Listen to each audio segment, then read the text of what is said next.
जा तेरे मालिक को बोलना इम्तियाज जलील को कहां बुलाना है, बुला आने के लिए तैयार हूं।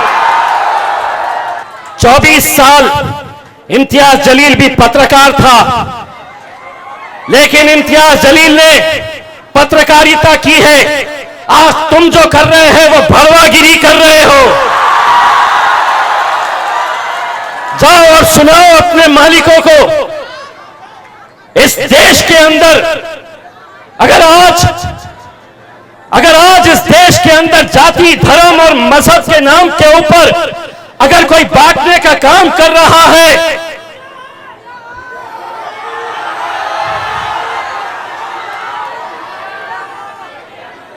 कौन कर रहा है ये काम?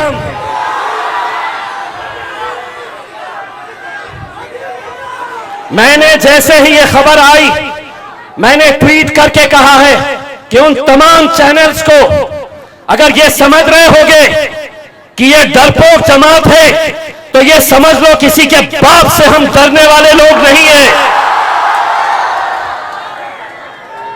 अगर वहां पर कुछ हुआ नहीं और उसके बावजूद भी अगर तुम महज अपनी टीआरपी चमकाने के लिए अगर समाजों के बीच में दरारें और दीवारें पैदा करने का काम कर रहे, तो मैं उन तमाम पत्रकारों को यह कहता हूं कि जब 24 साल की पत्रकारिता के बाद इम्तियाज जलील को यह एहसास हुआ है कि अब यहां पर ईमानदारी पत्रकारिता नहीं हो सकती है, तो उसने पत्रकारिता का चोला उतारा और अपने खायद बैरिस्टर असदुद्दीन अवैसी का दामन थामा।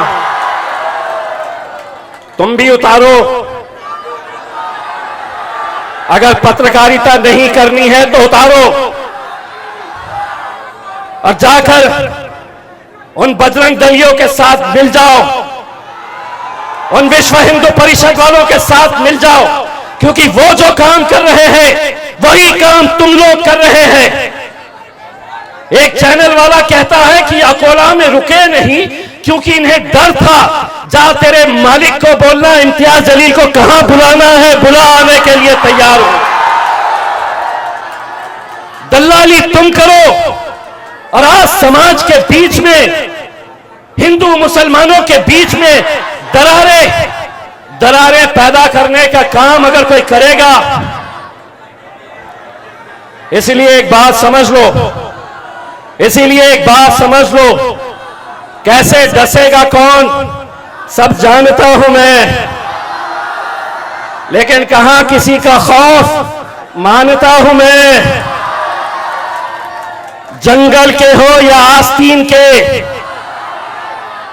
जंगल के हो या आस्तीन के, सांपों की सारी नस्लों को पहचानता हूं मैं।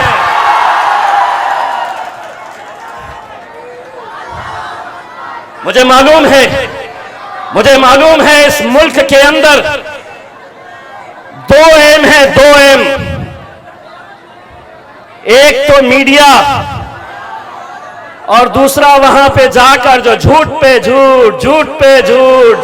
झूठ। मोदी जी कभी एक मर्तबा अपनी जबान से ये बोलिए, ये हिम्मत रखिए बोलने की कि हां इस देश के अंदर कुछ लोग जाति, धर्म और मजहब के नाम के ऊपर बंटवारा कर रहे हैं। वजीर आजम आप मेरे भी हैं। जब आप यूएस जाते हैं तो मुझे भी फख्र होता है, जब मेरा मुल्क तरक्की करता है तो मुझे भी फख्र होता है।